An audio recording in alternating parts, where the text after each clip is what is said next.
Okey, patutnya record. Nasib baik tak terlepas lagi. Okey. So kita buat nota kemakmuran negara kita iaitu makmur dengan apa? Hasil bumi seperti biji timah dan emas, hasil hutang seperti damar dan rotan dan juga kita ada hasil laut seperti mutiara. Okey, mutiara dan juga sirip sirip ikan hiu. Okey. So, ya rumpai laut pun boleh, sirip ikan hiu pun boleh. So, sirip ikan hiu lah. So, not sirip ikan air ya. Not ikan air, is ikan hiu. You punya lah. Okey, baik. So, okey. Jadi, bagaimana untuk kita relatekan dia, okey, bagaimana untuk kita relatekan dia iaitu kemakmuran negara kita boleh relatekan okey dengan okey kita boleh okey kita arrowkan dia. Okey, iaitu hasil bumi, hasil hutan dan juga hasil laut. Begitu. Jadi, kemudian kita juga bolehlah kalau kita nak buat bulat-bulat kan. Kita nak buat bulat-bulat bagi dia cantik. Almaklumlah kadang-kadang nota tu kita nak buat yang cantik-cantik kan. Kita buatlah. Okey, dia punya cloud dia, kita buat cloud. Buat cloud gitu. Gitu. Hasil hutan, damar, rotan. Kemudian juga hasil laut, mutiara, sirip ikan hiu. Gitu. Nampak tak? Jadi, kemakmuran negara kita. Kita ambil contoh-contoh je, tak perlu banyak-banyak. Okey. Baik. Kemudian, negara kita juga pandai juga. Okey, daripada sini, okey, negara kita, penduduk-penduduk kita. Okey, penduduk-penduduk negara kita telah pun juga dapat memanfaatkan. Okey, manfaatkan. Okey, manfaat sumber alam. Kita short formkan dia iaitu manfaat sumber alam iaitu kita dapat buat apa? Okey, kita dapat buat tikar mengkuang, kemudian juga kain puang, dan juga satu lagi iaitu kita dapat buat dinding-dinding buluh. Ataupun kita ambil yang mudah-mudah iaitu kita dapat buat perabot, okey, perabot, perabot dan juga perahu. Perahu, gitu. Okey. Jadi, okey, ini manfaat sumber alam. Ya, manfaat sumber alam ini, so kita boleh juga kita boleh cloudkan dia, tapi cloud macam tak best lah kan. So kita akan buat kotak sikit lah. Kotak pun tak best. Okey, kita buat bulat lah. Kan. Cikgu ni kan nak buat nota pun best-best. Iyalah. Kan. Kadang-kadang ni kita ni okey, kata apa, naklah juga buat benda-benda yang seronok-seronok kan. Nak belajar pun nak juga kena seronok-seronok. Gitu. Okey, baik. Jadi ini tentang hasil bumi. Okey, so kekayaan negara kita, manfaat sumber alam. Kemudian negara kita juga ada sistem ekonomi. Okey, so kita akan buat sistem ekonomi. Kepada yang baru masuk iaitu siapa yang baru masuk seperti Anci, dan juga yang lain-lain, boleh ambil kertas untuk kita buat nota. Boleh buat nota. Okey. So ambil je yang ini Baik. Seterusnya, daripada kekayaan inilah kita telah ada sistem ekonomi. Kita buat di sebelah. Kalau muat, buat di sebelah. Kalau tak muat, buat di bawah. Itu je jangan tiru bulat-bulat cikgu punya. Sebab cikgu punya kertas lain daripada kertas kamu. Kan? Jadi, kena being kreatif. Kena kreatif baik. So, sistem ekonomi kita. Dari sudut sistem ekonomi, kita boleh kotakkan dia. Sistem ekonomi bermula dengan kita dah ada perdagangan dan pelabuhan. First, kita dah ada perdagangan dan pelabuhan. Kita dah ada perdagangan dan pelabuhan. Sebagai contoh, okey, kita dagangkan apa? Okey, dagangkan rempah ratus. Okey. Kita kata dagang rempah ratus. Ya, ratus. Tu. Dan juga kita dah ada pelabuhan. Apakah pelabuhan itu? Okey, so kita dah ada pelabuhan-pelabuhan seperti Pelabuhan Johor, Pelabuhan Kedah semua kan? Pelabuhan Johor, Kedah, okey, Kedah. Dan paling penting satu lagi, diurus oleh siapa? Diurus Shah Bandar. Diuruskan oleh Shah Bandar. Kita tahu bahawa, okey, kita tahu bahawa pelabuhan-pelabuhan ini diuruskan oleh Shah Bandar. Itu dari sudut perdagangan dan pelabuhan. Ya, perdagangan dan pelabuhan. Baik. Kemudian, yang kedua, kita boleh juga buat di bawah ini, iaitu kita dah ada timbang, sukat dan ukur. Ya, kita dah ada timbang, sukat, ukur dan ukur. Baik, untuk timbang, sukat dan ukur ini, so kita akan buat juga seperti ini. Okey, iaitu kita ambil sahaja dia punya, okey, okey, pedagang Melayu. Okey, ukuran, ataupun kita kata unit, unit pedagang Melayu. Okey, pedagang Melayu.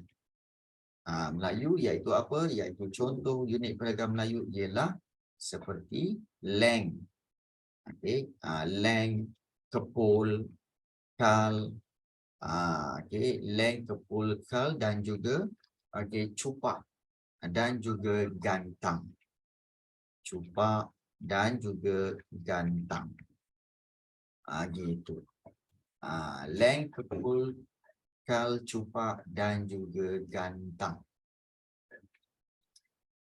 Okey, so ini untuk alat timbang, sukat dan ukur.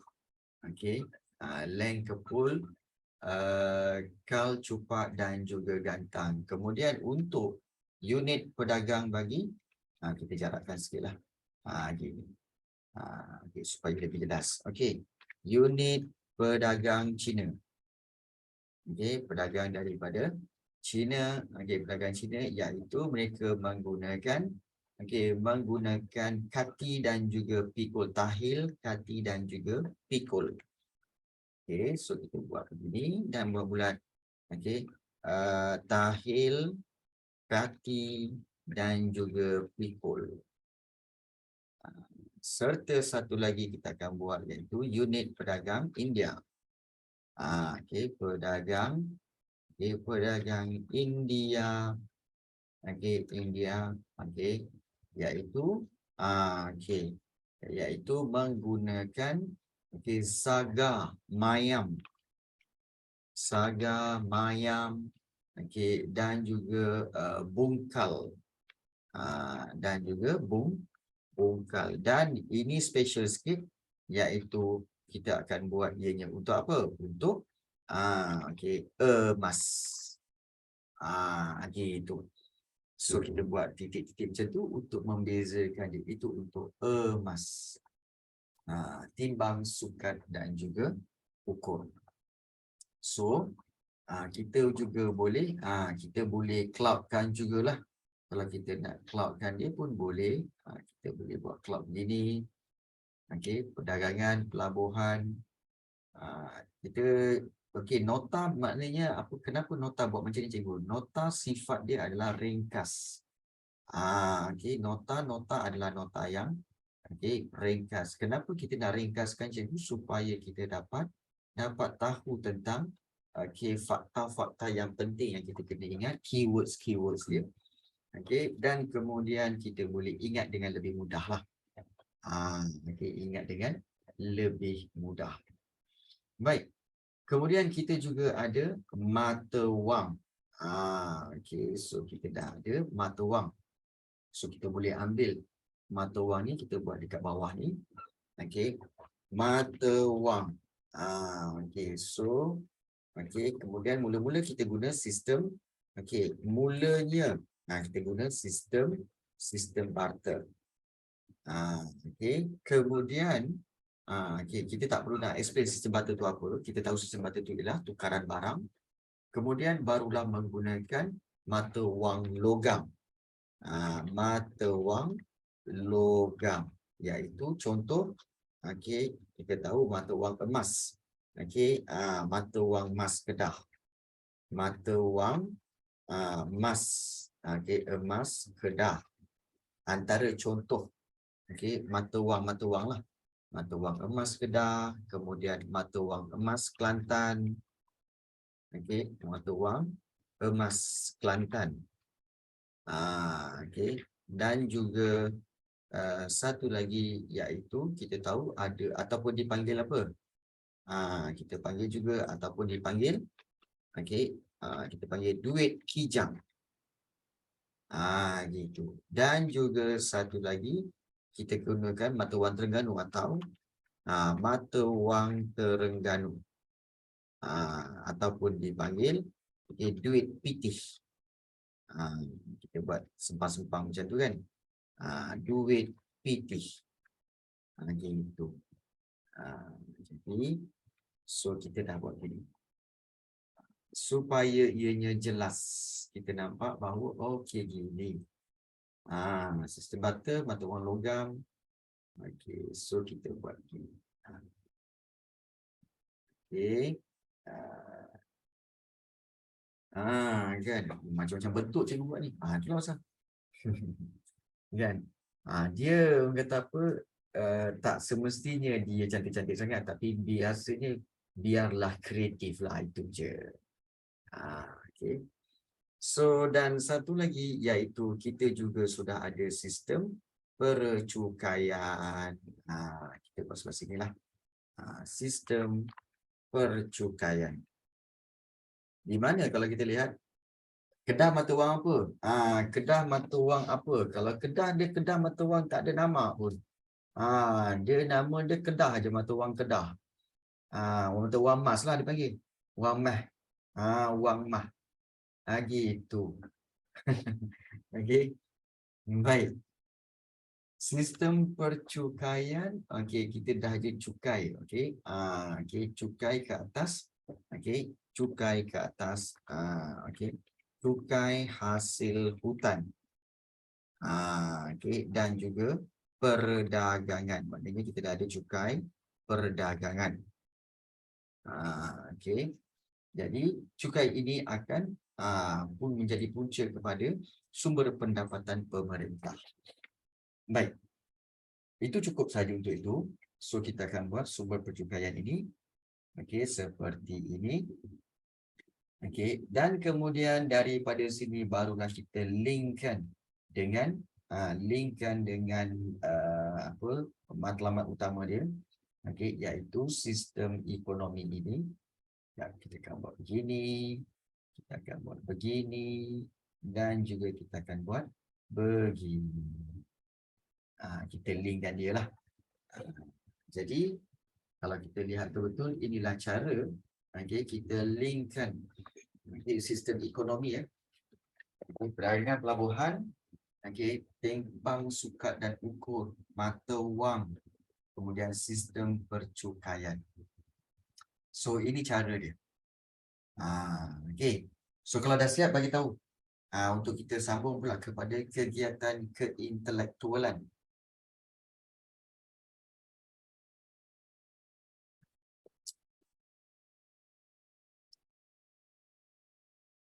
Kegiatan keintelektualan ni besar sikit ni. Dah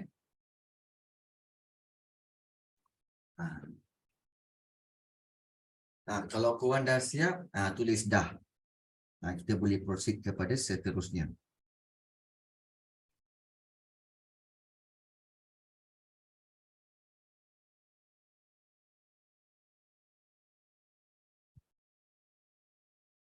Farhana kata dah.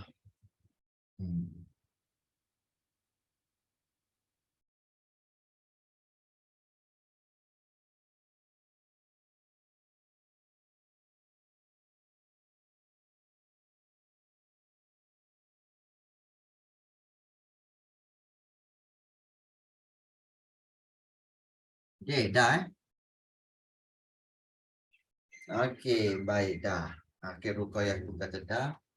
Okey, Satya pun kata dah, Farhana pun kata dah. Okey, baik. Um, baik, untuk pengetahuan kamu semua, okey, kena ingat okey, simpan kamu punya nota ini, tak kiralah kamu simpan macam mana sekalipun, okey. Tapi kalau dah ada buku teks, simpan dalam buku teks tu. Ya, simpan dalam buku teks itu, okey, lipat cantik-cantik dan simpan. Sebab nanti kalau ada masa nanti kamu boleh compilekan. Kalau cikgu berikan nota lagi, kamu boleh compilekan satu-satu. Sebab okey, cikgu tahu yakin pastinya kamu pergi sekolah nanti kamu kena buat nota. Jadi nota-nota yang cikgu telah berikan tadi itu boleh menjadi rujukan kepada kamu. Ya. Jadi lepas tu kalau kamu nak buat balik, kalau dah hilang tu nak buat balik memang payahlah. Tapi ada cara dia. Kalau korang benda ni hilang, boleh tengok semula di video kelas kita ini di YouTube channel. Senang kan? Senang kerja. Kalau cikgu-cikgu dulu kan, masa zaman cikgu dulu, masa zaman ayah, abah kamu semua, jangan haraplah kan. Yang terlepas nota, terlepaslah. Kan? Jadi untung korang. Baik. So, okey, kita akan lihat. Okey, ini kita dah siap. Maka cikgu akan savekan dan juga kita akan clearkan semua. Okey. Jadi kita akan lihat ada yang tanya tentang nota kegiatan keintelektualan. Okey, satu lagi masih lagi dalam subtopik 1.1 iaitu kemakmuran Okey, iaitu kita dah ada kegiatan keintelektualan. Di mana kegiatan keintelektualan ini keintelektualan ini sebenarnya berkait rapat dengan ada dua jenis. Ingat dua jenis ni, iaitu pendidikan tidak formal. Tidak formal dan satu lagi iaitu pendidikan formal. Pendidikan formal. Okey, kita akan buat macam ni. Kenapa cikgu buat macam ni? Ni lain pula pattern dia. Okey. Baik. So, kalau pendidikan tidak formal ini merujuk kepada apa dia punya definisi dia? Iaitu asuhan. Okay. Asuhan dalam institusi keluarga. Maknanya asuhan daripada keluarga lah. Okay. Asuhan daripada keluarga. Seperti apa? Seperti kita tahu seperti bercucuk tanam, menangkap ikan, itu contoh. Menangkap ikan, ini semua diajar oleh keluarga. Okay. Jadi ini semua kita kata sebagai pendidikan tidak formal. Selain daripada asuhan dalam institusi keluarga, kita jarakkan sikit lah. Okay. Baik, selain daripada asuhan dalam institusi keluarga, dan juga ianya juga disampaikan, diberi, melalui, kemudian kita boleh buat kurungan seperti ini, diberi melalui pantun, peribahasa, dan juga pepatah. Jadi ini antara kita kata sebagai contoh-contoh bagaimana pendidikan tidak formal diberi. Dan diberi. So ini berkait rapat dengan pendidikan tidak formal. Kalau kamu lihat dalam buku teks kamu akan ada banyak seperti penduduk Sabah Sarawak diajar tentang apa berburu lah apa semua. Sebenarnya itu semua juga asuhan dalam institusi keluarga. Asuhan dalam institusi keluarga juga. Itu pendidikan tidak formal. Manakala pendidikan formal pula, iaitu pendidikan yang iaitu kalau kita lihat di sini, pendidikan formal ini biasanya kalau kita lihat di sini iaitu biasanya bercorak Islam. Bercorak Islam iaitu berkenaan dengan ilmu keagamaan. Dengan ilmu keagamaan. Dan kebiasaannya untuk pendidikan formal ini dijalankan di mana? okey, dijalankan di istana. Okey, so kita boleh buat di sini, iaitu dijalankan di, kemudian kita buat macam ni. Okey, iaitu istana. Okey, untuk apa? Ini penting. Hal pentadbiran dan juga sistem politik. Gitu. Kemudian seterusnya kita buat, okey, iaitu pondok. Pondok, okey, untuk ajar apa? Untuk belajar Al-Quran, okey, Al-Quran dan juga hadis, okey, serta juga bahasa Arab. Bahasa Arab dah. Gitu. Okey, ini pendidikan pendidikan formal. Okey, so tempat-tempat ni penting ya, sebab selalu juga keluar dalam kertas satu ataupun bahagian A. Okey. Kemudian ada madrasah. Madrasah ini, okey, dia ada sukatan pelajaran. Sukatan pelajaran dan ada guru. Okey. Sukatan pelajaran dan ada kelas. Okey. Dulu lagi ada set. Tak adalah, mana ada. Tak ada. Okey. Dan satu lagi iaitu masjid dan juga surau. Masjid dan juga surau. Maknanya masjid lah. Kita kata masjid. Okey, masjid dan surau belajar apa cikgu? Iaitu belajar tentang solat. Dan juga tajwid. Okey, solat, tajwid serta fiqh. Fiqh, usuluddin dan sebagainya. So ini pendidikan bercorak, pendidikan formal. Jadi kita nampak sangat perbezaan dia. Di pendidikan tidak formal, ini pendidikan formal. Okey, dan kemudian kita boleh kotakkan juga kegiatan keintelektualan ini, dia ada dua. Okey, satu pendidikan tidak formal, satu lagi pendidikan formal. Gitu. Supaya kita nampak dengan jelas perbezaan pendidikan tidak formal dengan pendidikan formal. Okey. Baik. So, ini adalah kegiatan keintelektualan. Okey, kalau dah siap bagi tahu. Okey.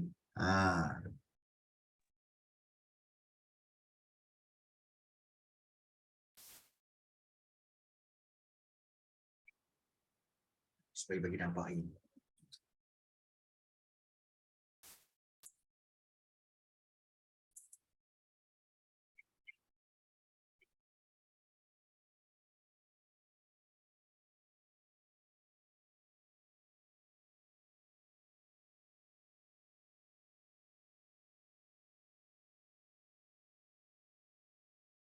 Okey, kalau dah siap tulis dah. Okey, untuk kita meneruskan lagi.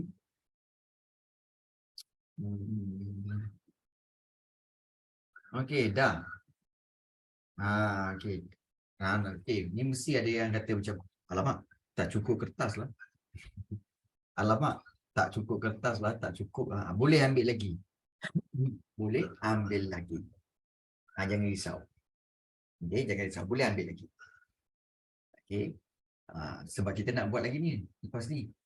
Okey, dan sedikit berkaitan dengan perkembangan bahasa Melayu. Okey, kegiatan keintelektualan ni juga cikgu kena ambil jugalah, sebab soalan ini pun subtopik yang kecil ini, maklumat ini pun ada juga keluar dalam soalan objektif.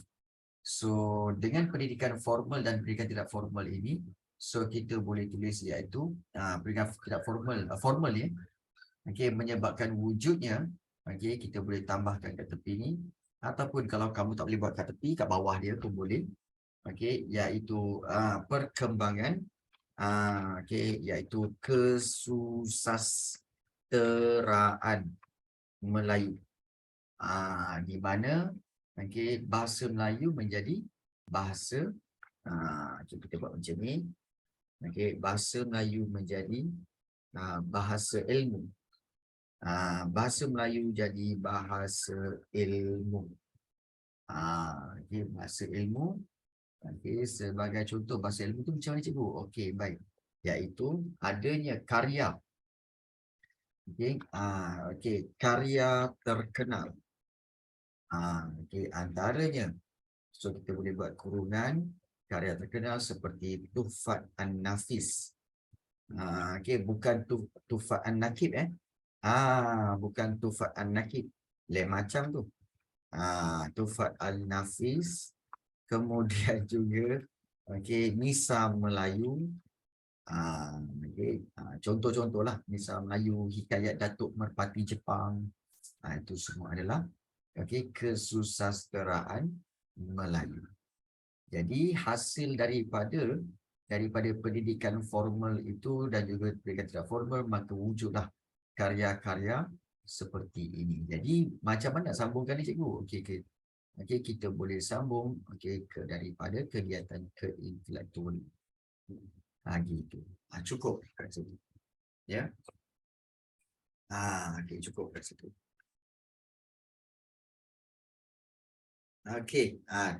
Kalau dah, tulis dah sebab lepas ini kita akan buat subtopik ataupun kita buat nota 1.2 iaitu faktor kedatangan kuasa barat.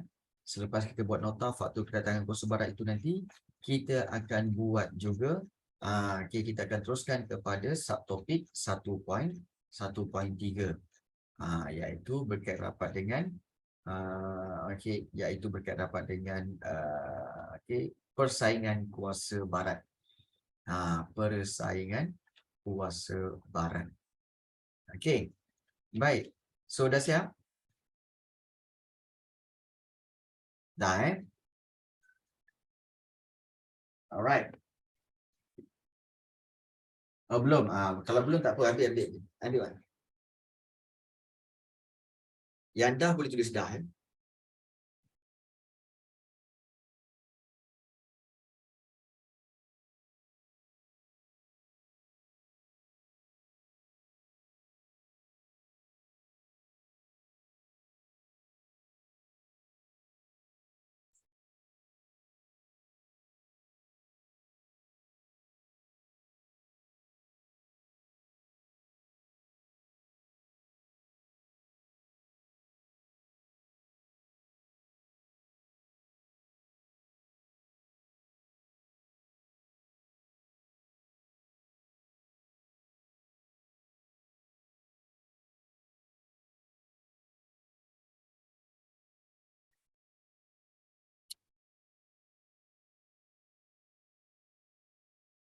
Okey, dah siap Okey. Baik, kalau dah siap, okey. Baik. Kalau dah siap, okey. Baik, untuk yang dah siap okey, kita akan buat nota berkaitan dengan 1.2 iaitu faktor kedatangan kuasa barat. Baik, seperti biasa, macam cikgu cakap, kalau katakan kamu ada kertas lagi, okey, boleh ambil kertas lagi untuk kita sambung kepada buat nota faktor kedatangan kuasa barat iaitu subtopik 1.2. Okey. So kita akan buat 1.2 iaitu faktor kedatangan kuasa barat. Okey. So kita akan pecahkan kepada abad. Okey. Kita akan pecahkan kepada abad dan antara faktor kedatangan kuasa barat ini kerana apa? Kerana kita tahu bahawa di negara-negara barat telah ditubuhkan beberapa syarikat seperti kalau kita lihat di England kita ada syarikat syarikat Hindia Timur Inggeris Inggeris. Manakala kalau kalau di Belanda pula Belanda. Belanda, so kita ada syarikat Hindia Timur Belanda dan juga kita tahu untuk Perancis. Perancis juga menubuhkan syarikat Hindia Timur Perancis. Okay. So mereka bertugas mereka untuk berdagang. Okay. Ya, betul. Kalau dalam bahasa Inggeris, East India Company, betul. Kalau Belanda dia panggil Vessel of Company ataupun VOC. VOC. Ya, kalau Dutch, ya betul. Kalau ini, okay, dulu dipanggil East India Company, EIC. Dan kalau di Belanda ni dipanggil VOC. Antara syarikat yang memang betapa ditugaskan untuk menjajah di kawasan Asia Tenggara. Di kawasan Asia Tenggara lah. Baik. So kita akan lihat faktornya kedatangan kuasa barat pada abad ke-16. So kita tak perlu tulis lagi faktor kedatangan kuasa barat. Sebenarnya diorang ni, so ada yang bertanya, so diorang ni syarikat perniagaan ke askar sebenarnya? Sebenarnya diorang ni adalah syarikat VOC, Vessel of Company, tapi ada dalam bahasa Belanda dia lah. Vessel tu maknanya adalah syarikat perkapalan. Perkapalan sebenarnya. Dan juga kalau kita lihat seperti England dan Belanda, mereka ni sebenarnya adalah ataupun Perancis ataupun syarikat Hindia Timur ni, mereka semua ni adalah sebenarnya adalah syarikat. Maknanya dia orang perniagaan. Tetapi dari sudut perniagaan ni, mereka juga ada dibenarkan untuk memiliki angkatan tentera mereka sendiri. Mereka boleh ada angkatan tentera mereka sendiri. Mereka boleh bila menjajah, mereka boleh diberi kebenaran untuk memerintah di kawasan yang mereka jajah sendiri. Jadi mereka ni adalah syarikat-syarikat yang diberi kuasa oleh kerajaan England, kerajaan Belanda, beri kuasa kepada syarikat ini untuk run mereka punya kawasan sendiri. Sebab itu mereka perlukan tentera, maka dibenarkan juga untuk memiliki pasukan tentera masing-masing. Nampak tak? Dia berbeza macam sekarang ni. Kalau sekarang ni syarikat-syarikat lah. Kan tentera mesti di bawah kuasa kerajaan kan. Dulu tak. Dulu England Belanda diberikan syarikat India Timur Inggeris ni diberikan kuasa untuk memiliki angkatan tentera mereka sendiri. Sebab itu mereka boleh menjajah. Baik. So kalau kita lihat di sini, faktor. Mula-mula kita akan lihat faktor abad ke-16. Abad ke-16 dan kita boleh tulis juga dia punya penjajahnya yang utama ialah seperti Portugis dan juga Spanyol. Spanyol. Dan faktor abad ke-16 ini sebenarnya terdiri daripada beberapa kita lihat pada 4. Yang pertama iaitu kita boleh tulis kat sini iaitu barangan mewah. Barangan mewah. So mereka berminat untuk mendapatkan barangan mewah daripada mana? Daripada China. Daripada China, iaitu contohnya apa? So kita boleh seperti teh, sutera dan juga tembikar. Tembikar. Itu barangan mewah. So dia kena benda-benda macam tu. Baik. Kemudian yang kedua, mereka nak apa lagi cikgu? Mereka sebenarnya nak yang kedua iaitu mereka nak mencari pusat pengumpulan barang. Pusat pengumpulan barang. Pengumpulan barang di mana mereka nakkan barangan, nak kumpulkan, maknanya mereka nak kumpulkan kumpulkan barangan alam Melayu, Kepulauan Melayu. Kumpulkan barangan Kepulauan Melayu, kemudian mereka nak tukar dengan barangan Cina. Jadi sebab itu mereka perlu mencari pusat pengumpulan barang. Kita buat panjang sikit. Gitu. Pusat pengumpulan barang. Baik. So itu yang mereka perlukan. Baik. Dan seterusnya mereka perlu mencari satu lagi, iaitu mereka perlu mencari pelabuhan persinggahan. Pelabuhan persinggahan. Okey, untuk apa?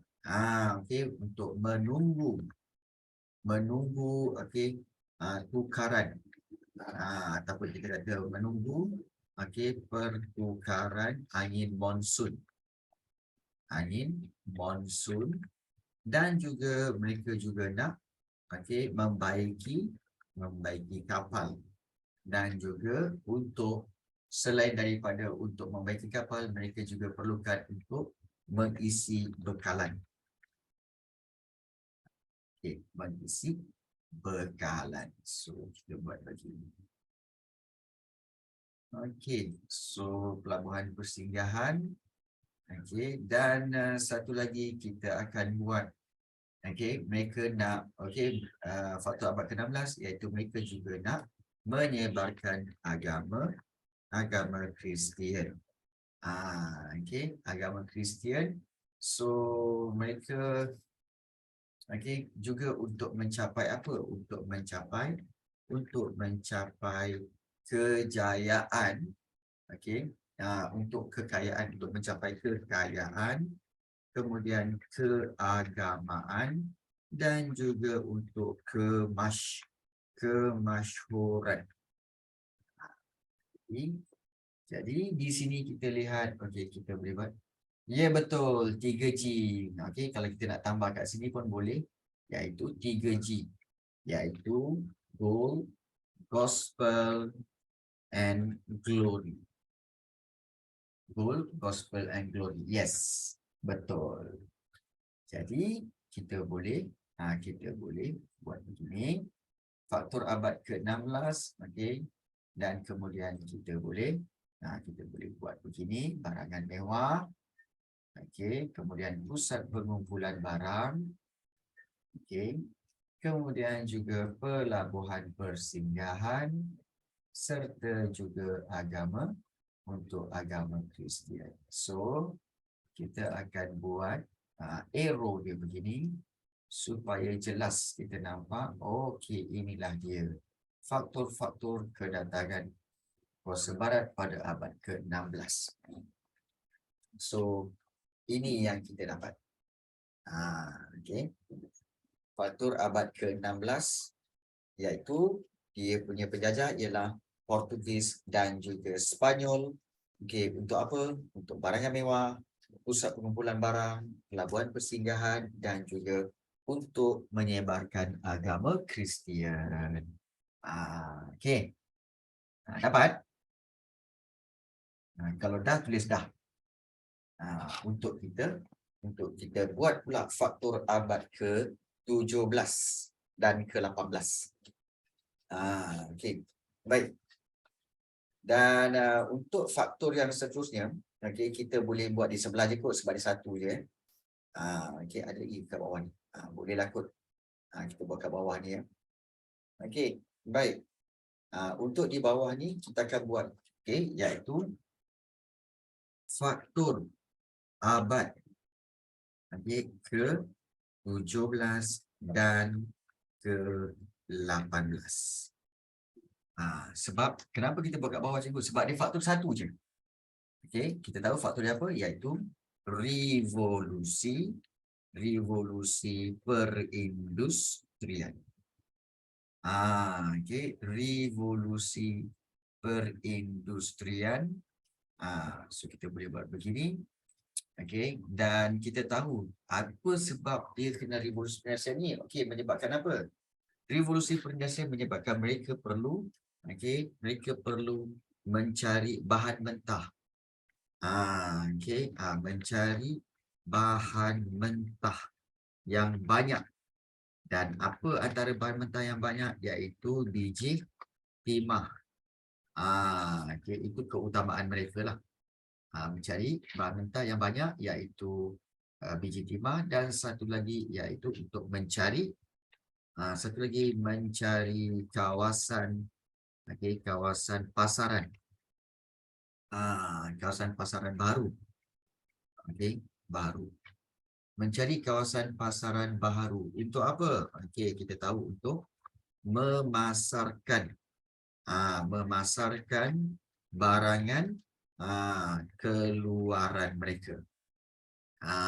Okey, barangan keluaran mereka lah. Jadi, so kita lihat di sini, kita boleh buat faktor abad ke-17 dan ke-18. So, kita boleh buat ianya adalah revolusi perindustrian, di mana kita tahu bahawa antara puncanya iaitu kerana mencari bahan mentah yang banyak serta untuk mencari kawasan pasaran baharu. So, kita boleh buat juga arrow seperti ini dan juga seperti ini. Dan kita boleh buat seperti ini.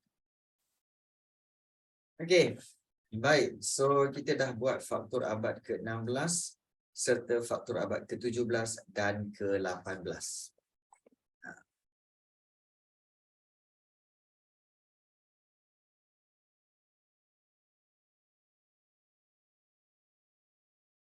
Okey, kalau ada yang tak faham boleh bertanya ya. Yang korang diam je.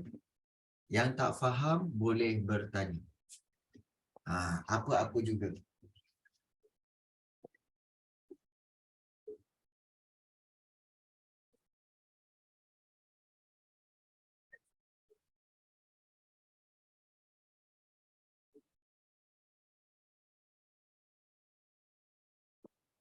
Okey. Nota kena hafal kalau exam dekat. Well, dia bukan hafal sebenarnya, Safia. Dia lebih kepada faham. Kan? Jadi bila faham ni, bila kita faham, kita ingat. Ya, cikgu tahu dah. Sebab tu cikgu tegur kamu dulu. Kamu masuk lambat. Okey, baik. Untuk nota yang sebelum ini, kamu tengok balik dalam video nanti aku suruh bangun lambat. Itulah kau. Okey. Bising mak kau. Okey, kau masuk lambat. Okey, kalau dah siap, please dah. Dah kena bebel dah. Aku dah agak dah. Itulah kau dah.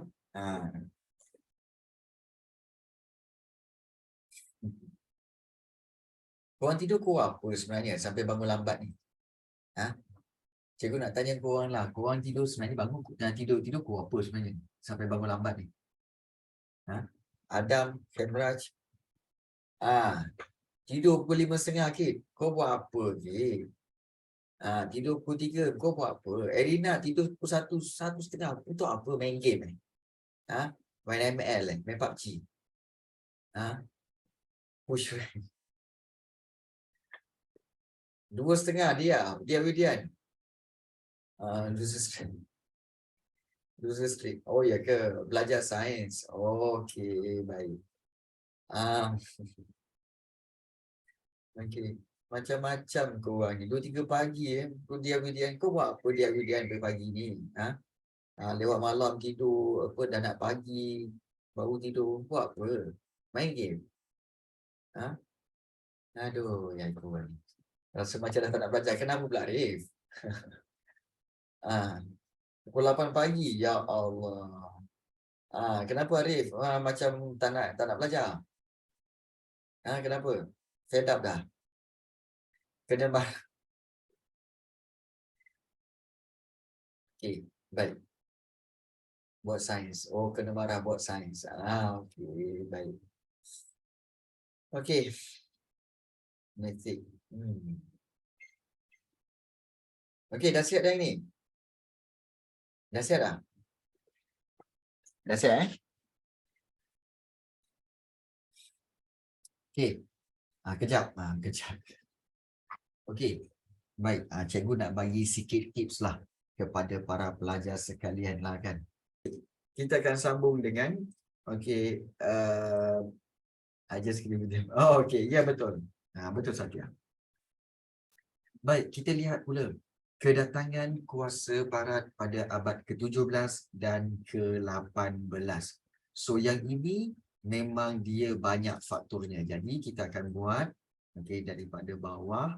So kita akan clearkan dulu. Okey. So kita akan buat kedatangan kuasa barat. Okey, ini mungkin perlukan kertas yang baru. Kalau perlu kertas baru, kamu buat kertas baru Baik. So okey, faktor abad abad ke 17 dan ke-18, betul kan? Abad ke-18 dah dah buat dah. Abad ke-19 dan ke-20. 19 dan ke-20. Okey, baik. So kita mulakan di sebelah kiri dulu. Okey, iaitu perkembangan industri. Okey, ataupun tak perlu perkembangan lah, kita short formkan lagi. Okey, iaitu industri kereta. Okey. Pun tak guys juga. Nanti industri kereta, kenapa industri kereta? Perkembangan lah. Perkembangan industri kereta. Ingat okey, cikgu buat nota okey untuk kamu semua ni adalah berdasarkan apa tahu? Kita apa kepada cara bagaimana untuk cikgu buat mind map dengan kamu. Dan ianya adalah satu kaedah yang kita kata sebagai custom made. This is custom made untuk korang tau. Lain kelas, lain cara dia. Kelas korang custom made macam ni. Jadi, dia takkan dapat sama. Dia takkan sama.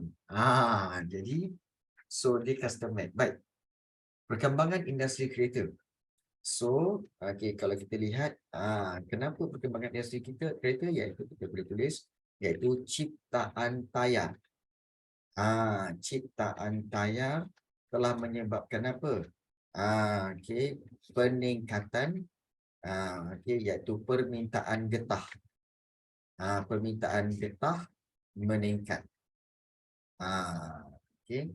So, perkembangan industri kereta iaitu ciptaan tayar, permintaan getah meningkat. Okay. Dan sebenarnya sebelum kita buat tu, okay, mungkin kita boleh tambahkan lagi. Okay.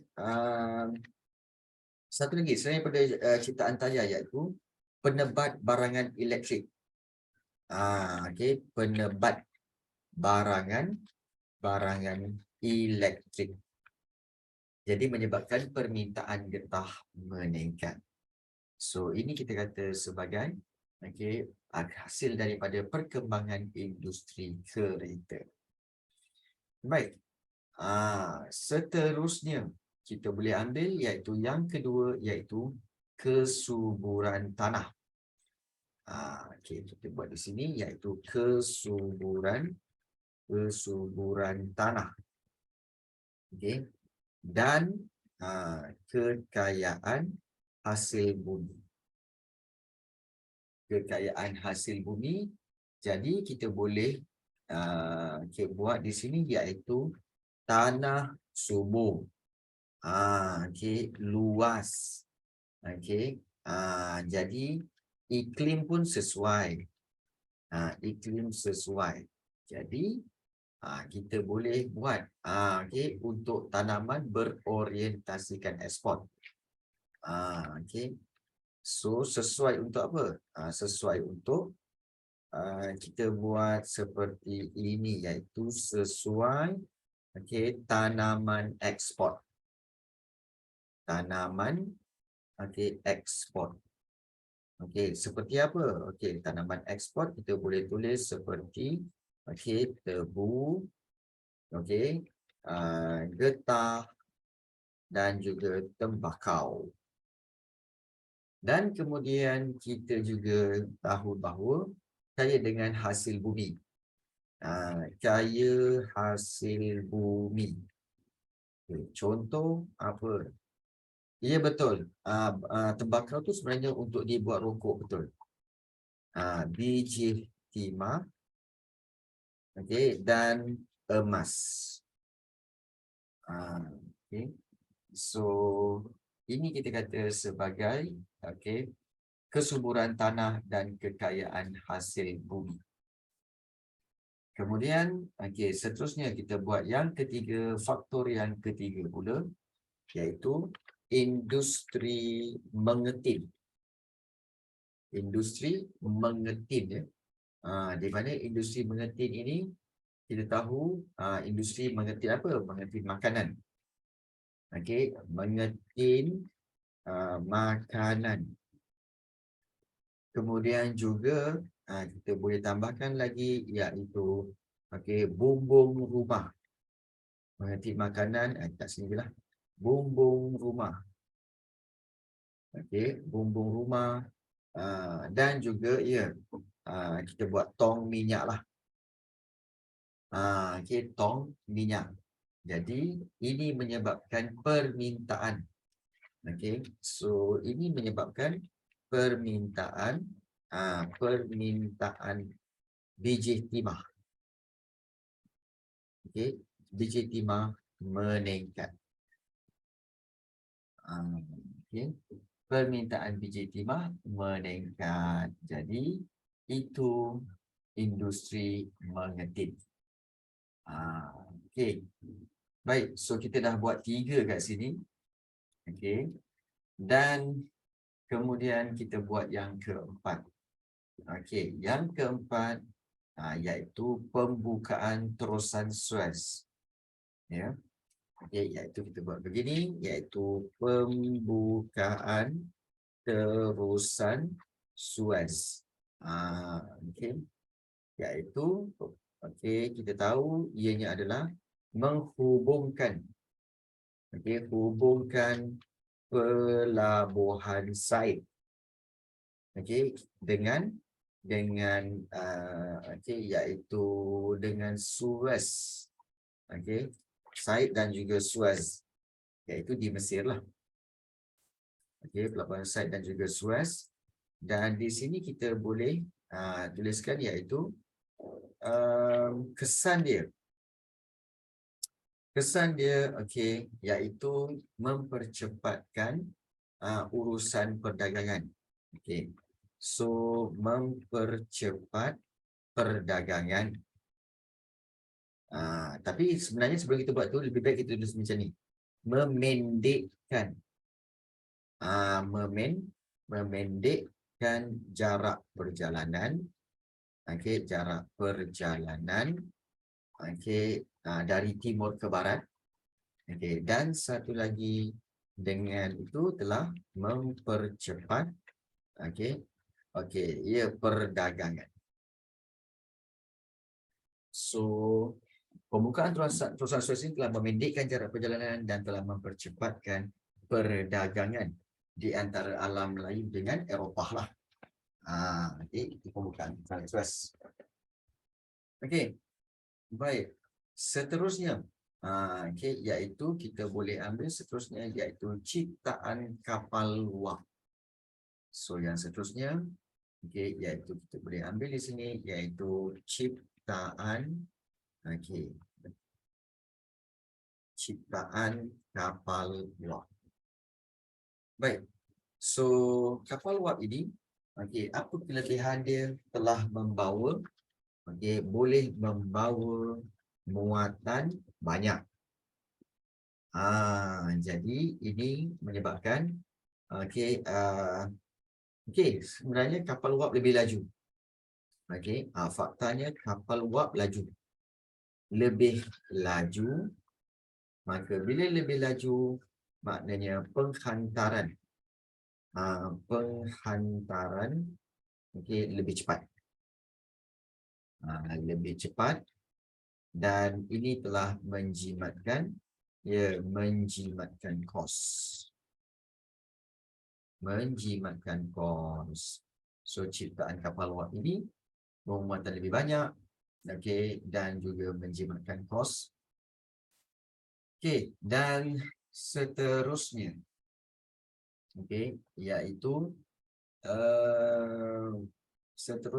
iaitu kita boleh ambil yang ke-6, persaingan kuasa barat. Persaingan kuasa barat. Di mana persaingan kuasa barat ini iaitu merujuk kepada persaingan antara siapa? Antara kita terus tulis antara Britain, kemudian Perancis, Jerman. Diorang buat dunia ni macam World Cup je. Sebab negara-negara ni yang join World Cup kan. Negara-negara ni juga yang join World Cup. Okey, Spanyol dan Amerika Syarikat. Okey, ataupun kita buat US, Amerika Syarikat lah. Okey, so persaingan kuasa barat bagi mereka apa? Okey, kita boleh ambil slogan dia, okey, iaitu semakin luas tanah jajahan. Semakin luas tanah jajahan, semakin tinggi sanjungan. Semakin tinggi sanjungan. Jadi ini persaingan kuasa barat. So ada lagi tak? Okey, baik. Baik. Dan juga seterusnya, ciptaan telegraf. Okey. So ciptaan telegraf. Okay. So ciptaan telegraf kita buat kat bawah ni lah. Okay. Ciptaan telegraf. Okey, ciptaan telegraf. Okey. Telah menyebabkan apa? Okey, memudahkan. Okey. Baik, kita kata memudahkan penghantaran apa? Okey. Kita kata memudahkan penghantaran, okey, pesanan. Daripada siapa? Okey, daripada ejen. Okey. Okey, dari syarikat Eropah, iaitu daripada Eropah ke ejen ataupun kita ke wakil syarikat, wakil di Kepulauan Melayu. Okey. So ini ciptaan telegraf. Memudahkan penghantaran pesanan dari Eropah, ataupun menghubungilah, memudahkan penghantaran pesanan. Bolehlah untuk menghubungi dengan lebih cepat. Okey. Dan juga alamak, mana pula begini ni. Okey. Baik, dan satu lagi kita nak tengok, iaitu satu lagi faktornya, iaitu slogan beban orang putih. Okey. Slogan beban orang putih. So kita boleh buat dia punya ni kat sini. Slogan beban orang putih. Baik. So dengan slogan beban orang putih ini kita tahu bahawa so barat anggap tanggungjawab mereka. Untuk apa? Untuk sebarkan kemajuan dan tamadun. Dan juga ini barat lah, especially British lah. Selain daripada itu, mereka juga menggunakan slogan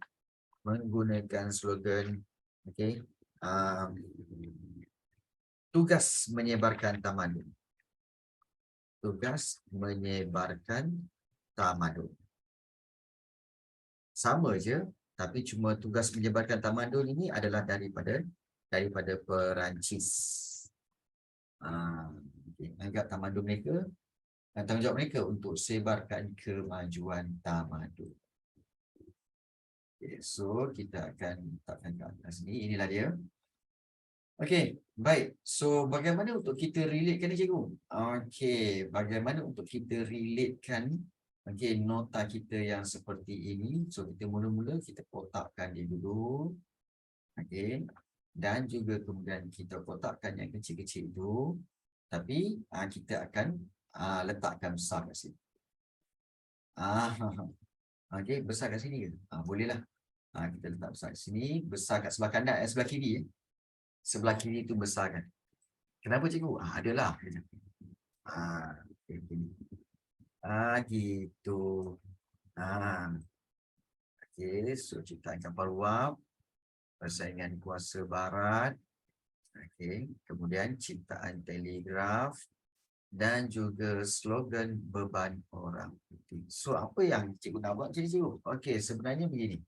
Okey, apa yang kita akan buat iaitu kita akan numberingkan dia. Sebab dia banyak. So, kita tak boleh main arrow. Kita kena numberingkan dia. Iaitu kita boleh letakkan dekat situ. Yang ini gunakan warna yang lain. Itu lebih baik. Itu nombor 1. Ini nombor 2. Ini nombor 3. See? Ini nombor 4. Ini nombor 5. Ini nombor 6. Ini nombor 7. Dan ini nombor 8. Gitu. Nampak tak? So, kemudian yang bawah tu macam ni cikgu. Yang bawah itu kamu boleh relatekan saja seperti ini. Okay. Kalau nak buat cloud pun boleh. Seperti ini. So, gitu. Begitu juga yang ini. Kita buat cloud dia. Gitu. Okay. Dan naik ke atas. Begitu juga yang ini. Okay. So, kita buat dia punya cloud dia. Begitu juga pembukaan tulisan stress. So, boleh kita buat begini. Okay. Dan yang ini. Okay, menjimatkan kos ciptaan kapal wap. Serta juga persaingan kuasa barat. Ini.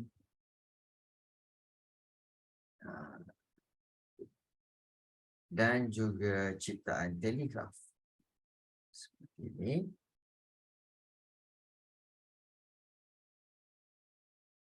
Okay. Dan juga slogan beban orang putih.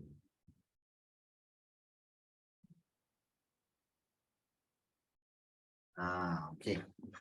So, kita nampak sini, okay, ada 8 dah. Okay. So, kita nampak faktor abad ke-19 dan ke-20.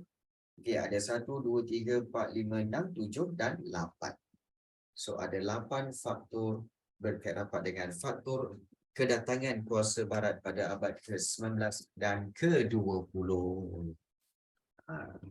Okay. Kalau dah siap, tulis dah.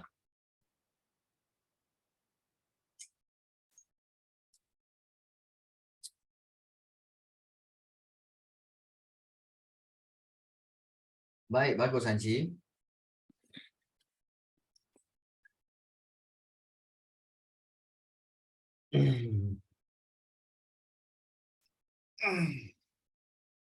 Okey, dah. Okey, rupanya. Bagus. Baik. Selepas ini, okey, pada next class kita akan teruskan dengan dengan persaingan kuasa barat. Okey, dan juga strategi-strategi yang digunakan oleh British dan juga Belanda.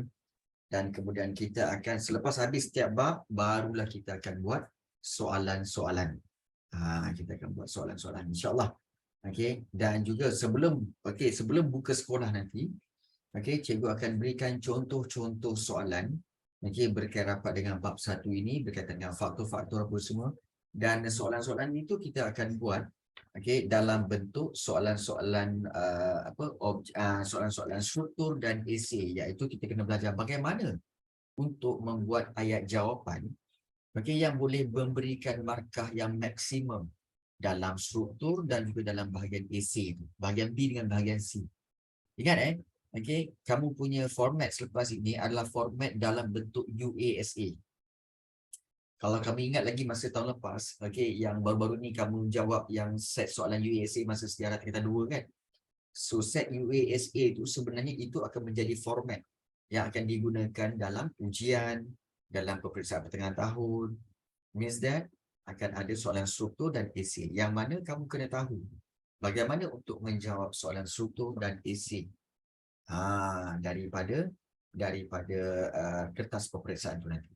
Dan supaya kamu dapat markah yang maksimum lah. Ya, markah maksimum. Okey. Baik. Ada soalan nak tanya tak?